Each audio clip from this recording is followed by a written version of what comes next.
You ever have a moment that stops you cold?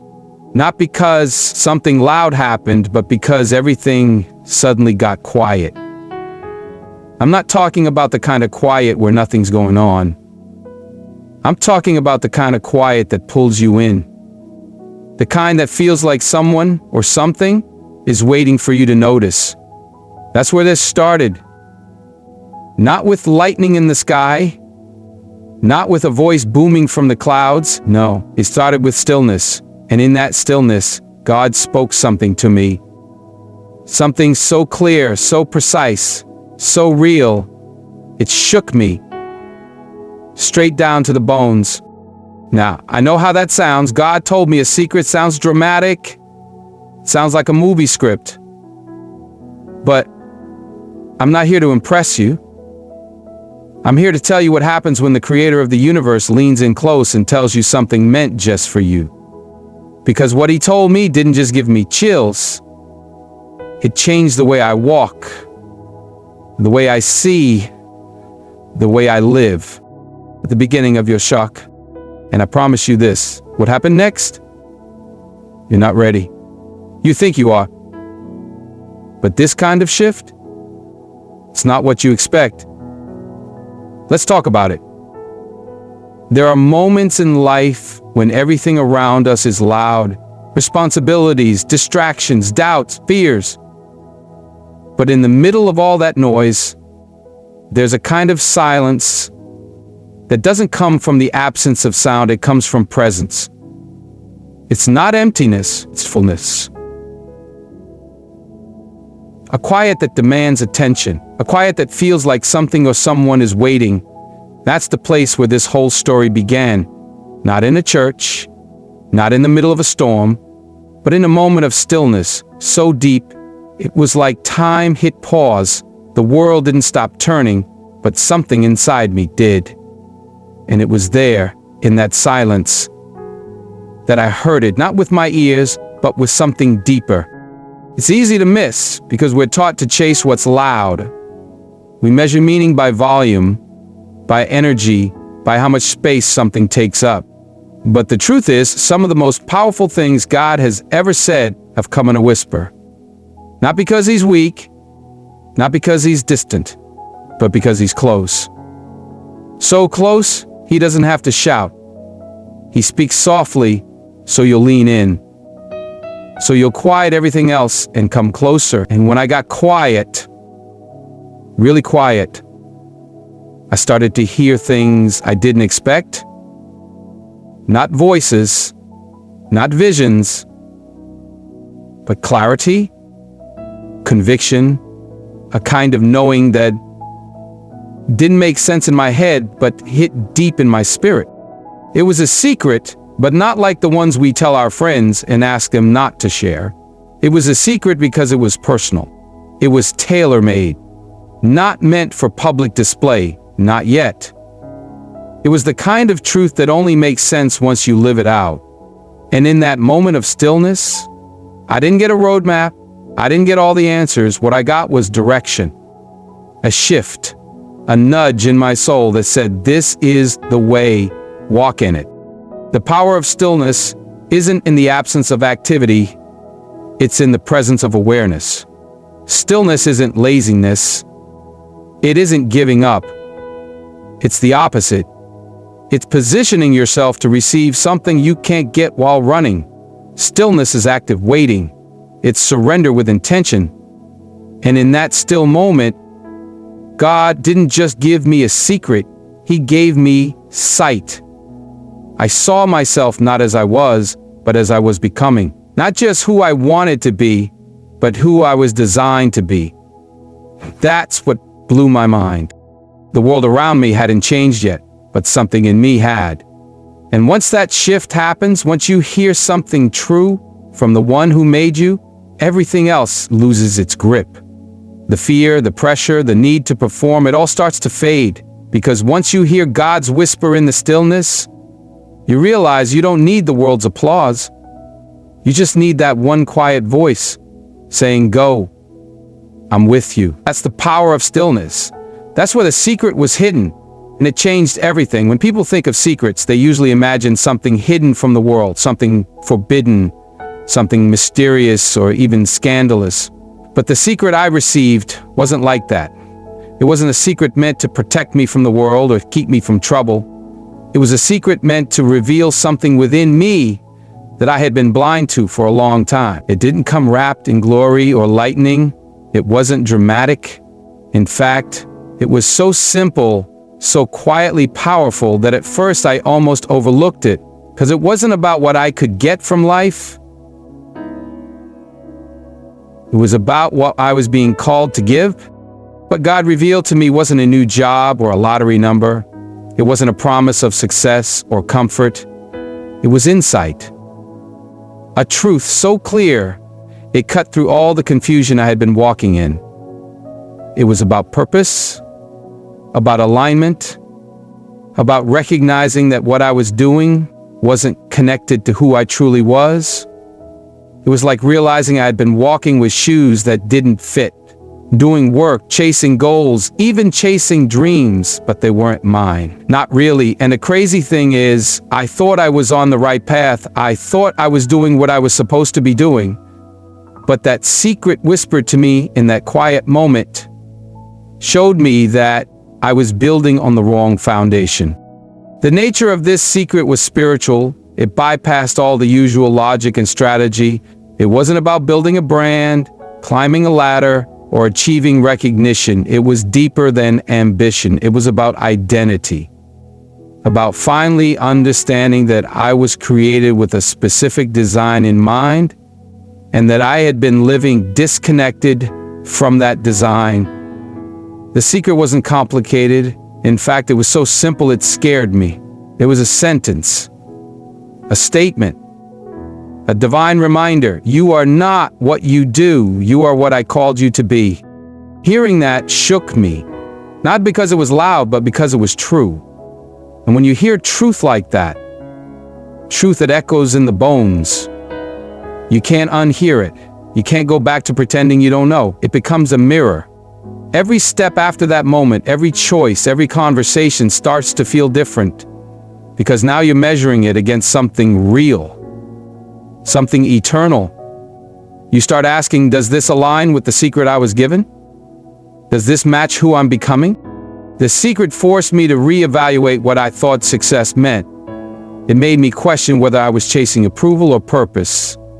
It reminded me that destiny isn't about being impressive, it's about being obedient, and that obedience starts with knowing what you've been created for.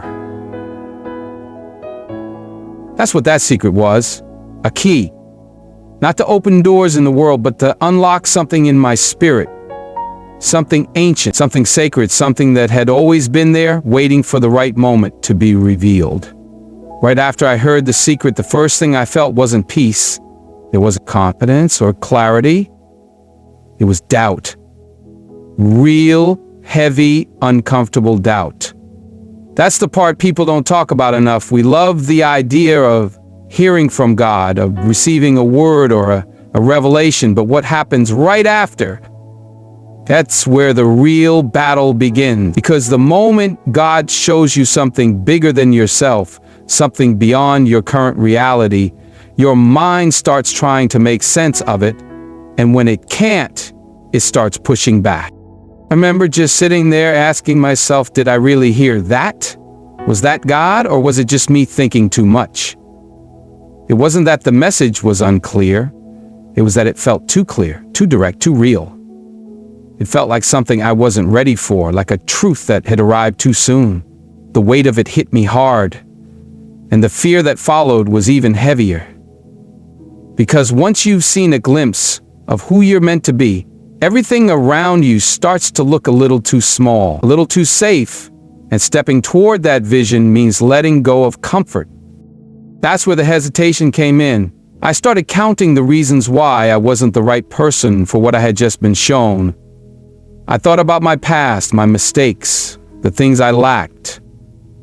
I looked at my situation, my resources, my circle, and I told myself, there's no way. This can't be for me.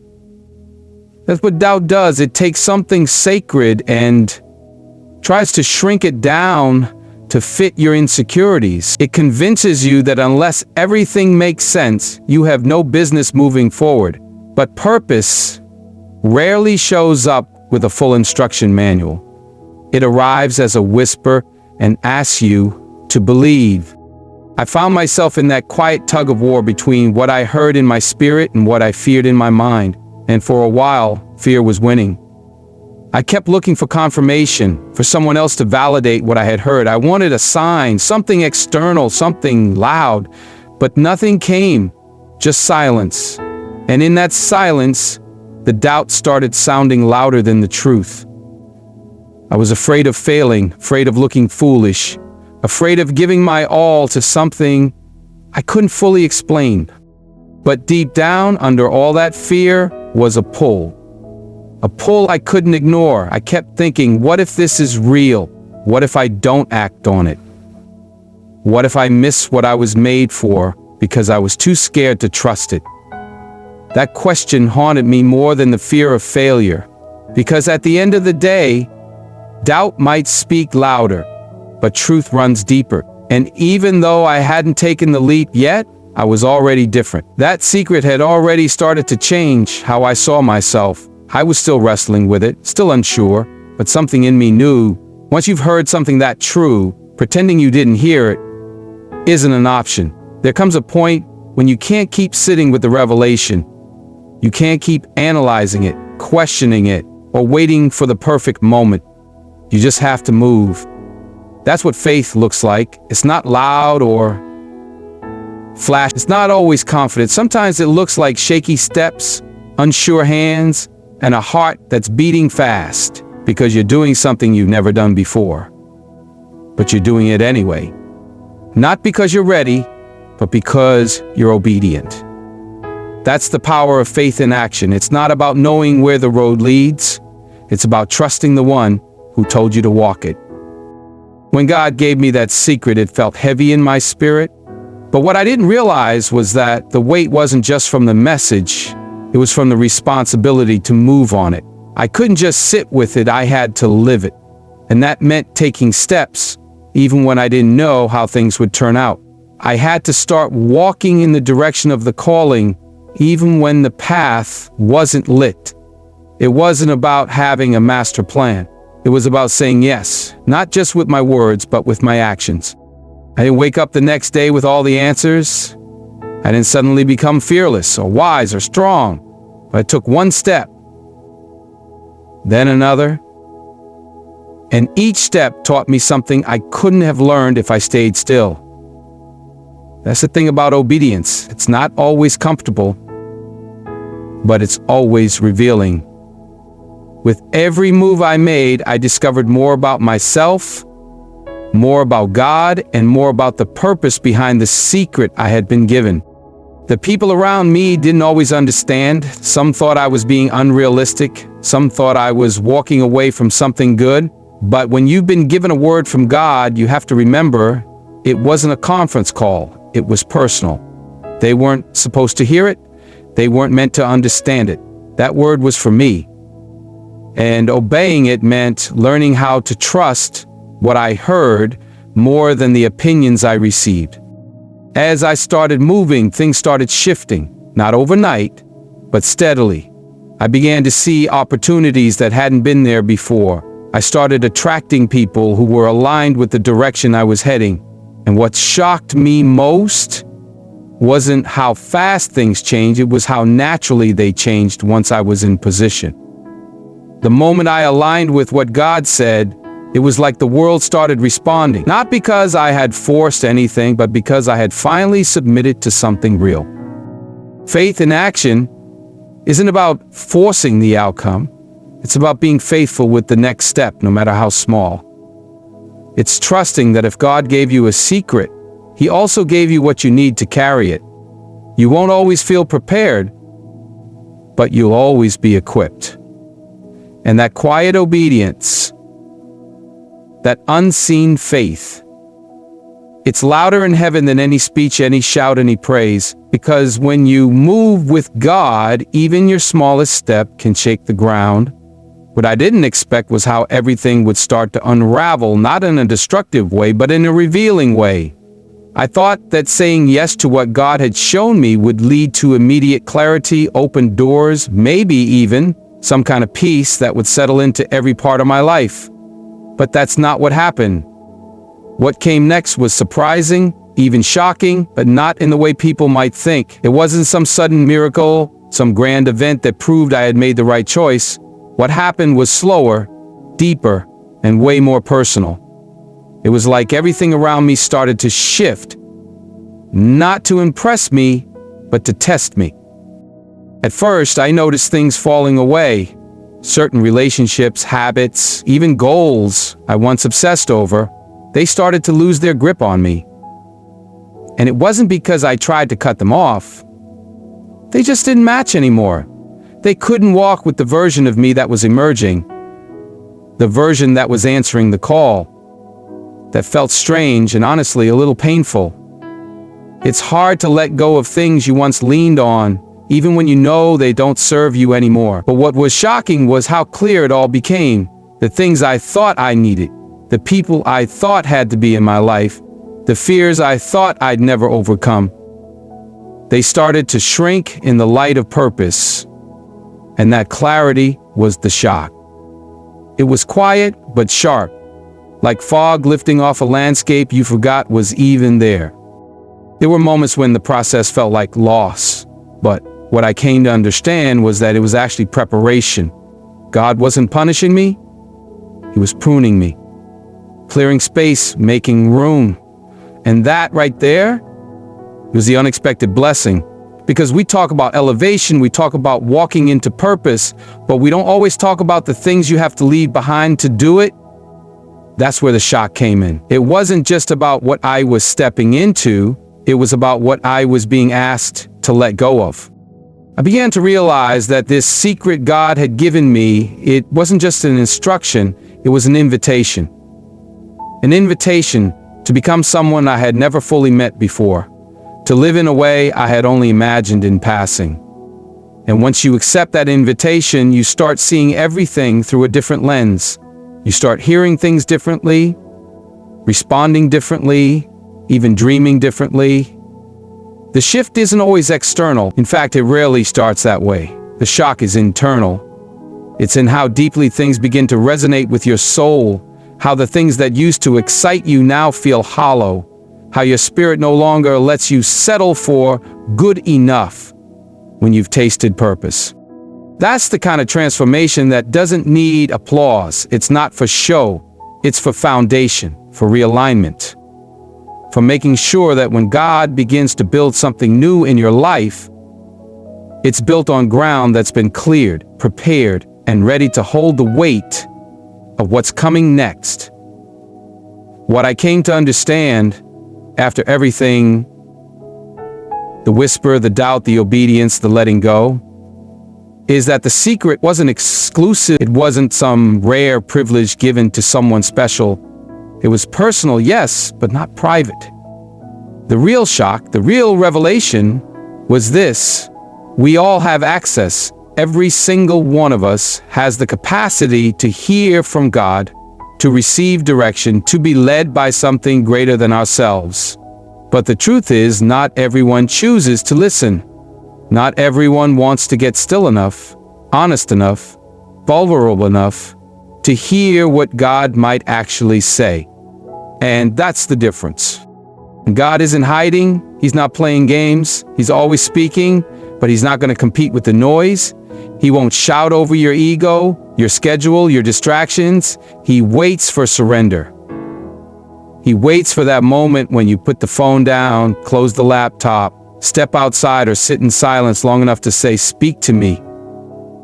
I'm ready." And the moment you do that with a real heart, something shifts. You open the door. You give Him permission to step in, not as a guest, but as the architect. People often think you need a perfect past, a holy background, or some deep theological understanding to hear from God, but that's a lie. What you need is willingness. a surrendered heart, a posture that says, even if I don't like what you're about to say, I'll listen. That's when things begin to change. That's when you stop living according to what's expected of you and start living according to what's been spoken over you. And once you hear it, once that moment comes and that whisper hits your soul, it's not about keeping it to yourself. It's about responding. Because the secret wasn't given to me to make me feel chosen. It was given to activate something, to ignite purpose. And when you begin walking in purpose, you start carrying something bigger than yourself. You begin to realize that your obedience has ripple effects, that your yes might free someone else, that your alignment might unlock someone else's breakthrough, that the way you respond to your secret could inspire someone else to seek their own. But that's where it gets real.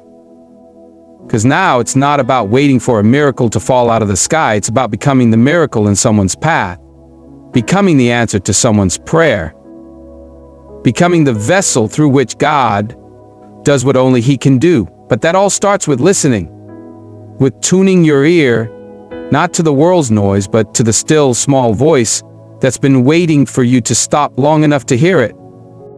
The invitation is open. The voice is always speaking. The only question is, will you make space for it? Will you quiet the chaos long enough to recognize when heaven is trying to get your attention? Because the secret isn't just that God speaks. The secret is that He's been speaking to you this whole time. And the moment you finally listen, that's when everything begins. So here we are, full circle. I told you at the start, God whispered a secret to me. And what followed wasn't thunder and lightning, wasn't fame or fortune. It was stillness, then struggle, doubt, obedience, pruning, and finally, transformation. But not the kind that shows up on the outside right away. No, this was soul deep, quiet, steady, holy. What I learned is that the real shock isn't that God speaks. It's that He speaks to us personally, intimately. And when He does, it's never just to inform, it's to transform. That secret, it wasn't just a word, it was a mirror, a compass, a call, and following it didn't make life easier, but it made life true. And now I know what He whispered to me, He's willing to whisper to you. Not the same words, maybe not the same path, but your own version of purpose, your own awakening. The question is, will you listen? Will you quiet the noise long enough to hear what heaven's been trying to say to you? Because once you hear it, once you really hear it, you'll never walk the same again. And that will be the beginning of your shock.